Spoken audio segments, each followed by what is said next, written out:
It is the middle of the night. The house is completely quiet, the lights are off, and once again, you find yourself awake. Not because of worry, noise, or discomfort, but because of that familiar pressure that pulls you out of sleep and sends you toward the bathroom. For many adults over 60, this has become a routine rather than an exception. You may lie there for a moment hoping it will pass, knowing that once you get up, falling back asleep will not be easy. Over time, broken sleep begins to feel normal, even though it slowly drains energy, focus, and mood during the day. Most people assume this is simply part of getting older. Men often blame the prostate. Women are told it is a weak pelvic floor. Others think they drank too much water in the evening or that their bladder has somehow shrunk with age. These explanations sound reasonable, so they are rarely questioned, but they miss what is actually happening inside the body. The bladder is often not the real problem at all. In many cases, it is only responding to signals coming from elsewhere in the system. What makes this issue especially confusing is that during the daytime, everything seems fine. You can go hours without needing the bathroom. You may drink fluids, move around, and function normally without urgency. Then nighttime arrives, and suddenly the bladder feels active, demanding attention again and again. This contrast feels illogical unless you understand how the body handles fluids differently when you are upright versus when you are lying down. Throughout the day, gravity quietly pulls fluid downward. When you sit or stand for long periods, fluid moves into the lower legs and feet. This does not usually cause pain, so it goes unnoticed. Sometimes the only signs are tight shoes, sock marks around the ankles, or mild swelling by evening. This fluid is not lost. It is simply stored in the tissues of the lower body. The body tolerates this during the day because movement and muscle activity help manage circulation. The problem begins when you lie down to sleep. The moment your body becomes horizontal, gravity no longer keeps that fluid in your legs. It begins to re-enter the bloodstream and move toward the core. The kidneys sense the increase in circulating fluid and do exactly what they are designed to do. They filter it and convert it into urine. The bladder fills, pressure builds, and sleep is interrupted. This means the issue is not that your bladder is weak or small. It is that your body is redistributing fluid at the wrong time. Instead of handling it during the evening, it waits until you are asleep. Once you understand this mechanism, the frustration begins to fade because the problem is no longer mysterious or uncontrollable. It becomes something mechanical and predictable, something that can be addressed with the right timing and approach rather than accepted as an unavoidable consequence of aging. To understand why this nighttime problem becomes more common with age, it helps to look at a few quiet changes that take place inside the body over time. These changes do not cause immediate symptoms, so they often go unnoticed for years. Yet together, they create the perfect conditions for frequent nighttime urination. One of the most important changes involves a hormone called vasopressin. This hormone plays a key role in regulating how much urine the kidneys produce while you sleep. In younger adults, vasopressin levels naturally rise at night, signaling the kidneys to slow down urine production so the bladder can remain relatively empty until morning. As we age, this nighttime rise becomes weaker. The kidneys remain more active during sleep, producing urine at a higher rate than before. At the same time, the circulatory system in the legs becomes less efficient. Inside the veins of the lower legs are small one-way valves that help push blood and fluid upward against gravity. When these valves are strong, fluid is returned to the heart efficiently as you move throughout the day. With age, these valves gradually lose their tight seal. Blood and fluid begin to slip backward and settle in the lower legs, especially during long periods of sitting or standing. This is why swelling around the ankles becomes more common later in life, even in people who consider themselves healthy. This pooling of fluid is known as peripheral edema. It is usually mild and painless, which is why many people ignore it. However, the body does not forget about it. That fluid is not forget about it. That fluid is still part of your total blood volume. It has simply been displaced.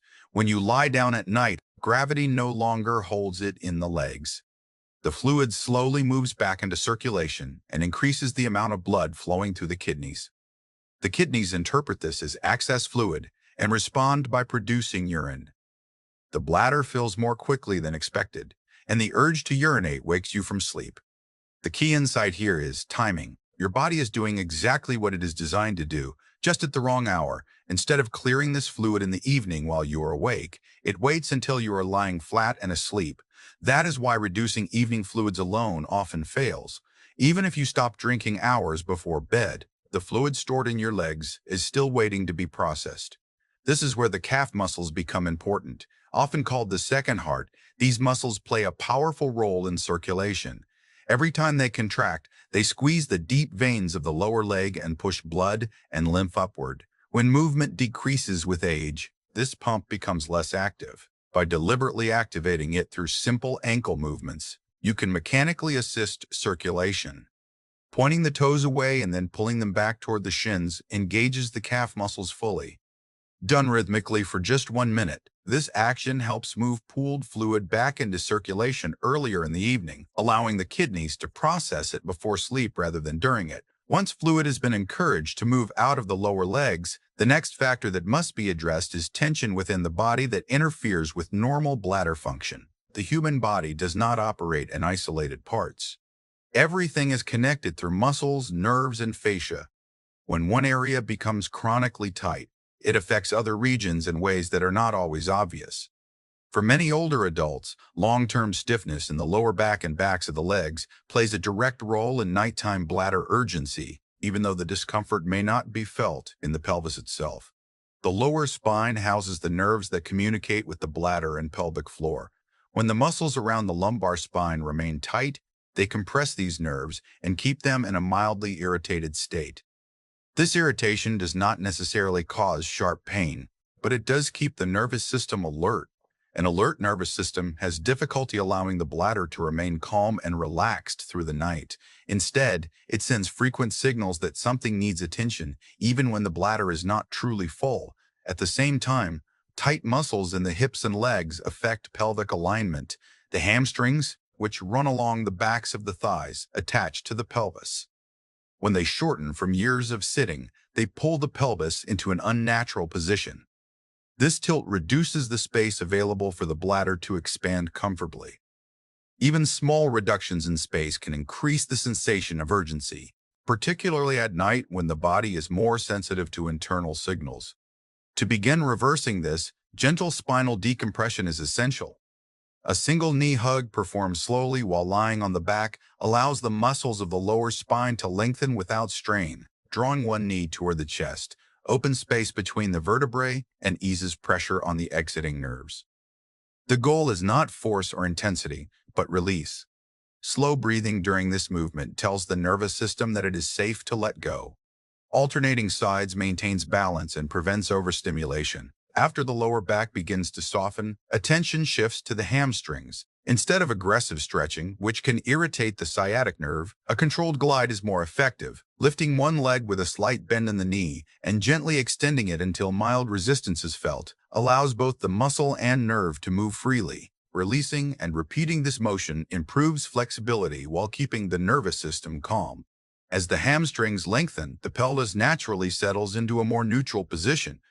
This change reduces mechanical pressure on the bladder and allows it to fill more evenly without triggering urgency. Just as important, these movements shift the nervous system away from a constant state of vigilance. When the body senses balance and ease, it no longer feels the need to wake you unnecessarily.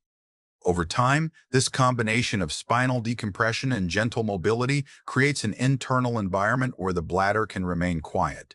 The nerves can rest, and sleep can continue uninterrupted for longer stretches of the night. After releasing the spine and restoring balance to the pelvis, attention must turn directly to the pelvic floor itself. There is a common belief that bladder problems in older adults are always caused by weakness, but this is only part of the picture. In many cases, the pelvic floor is not weak at all.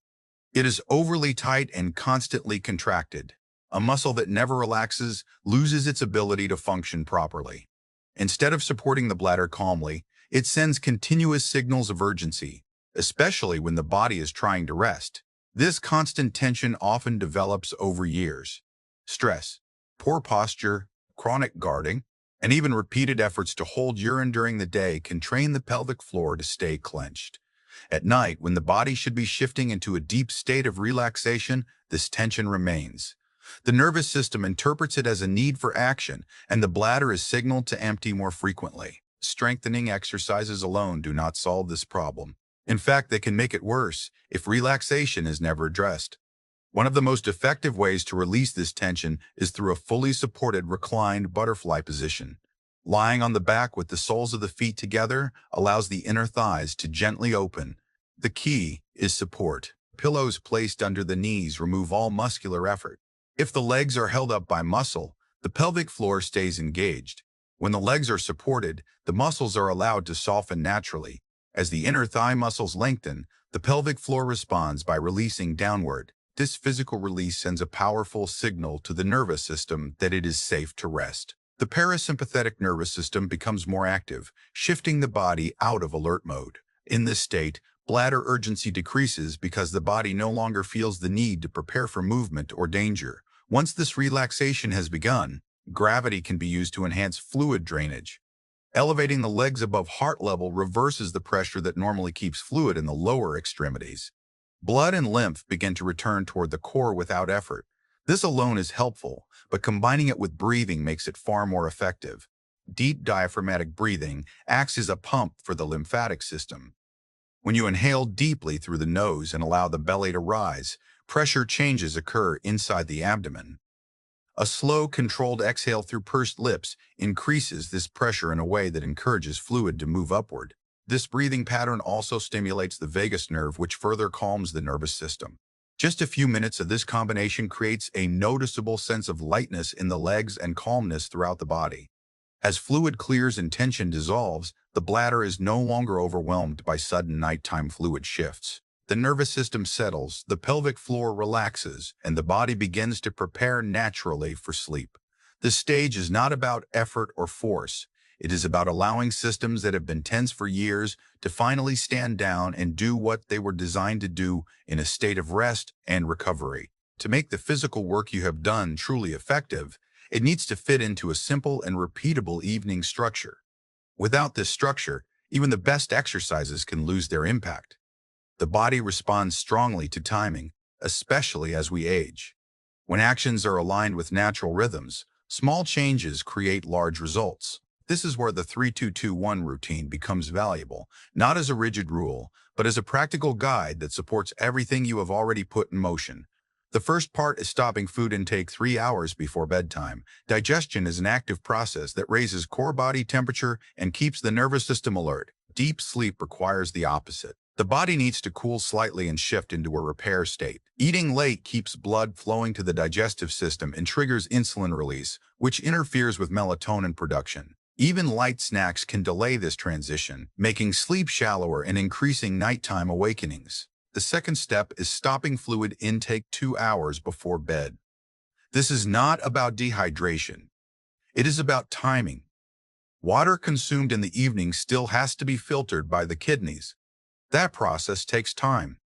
By cutting off fluids 2 hours before sleep, you allow most of what you have consumed to be processed and eliminated while you are still awake. Small sips for medication are fine, but large glasses of water or tea late in the evening often undo the work you have done earlier.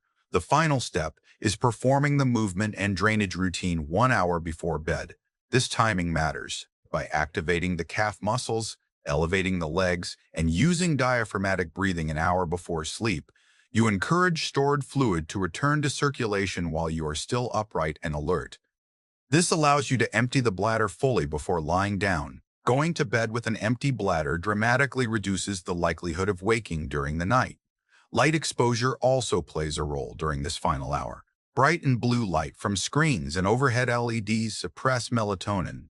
Switching to warmer, dimmer lighting helps signal to the brain that night has arrived. This simple change often improves sleep depth on its own.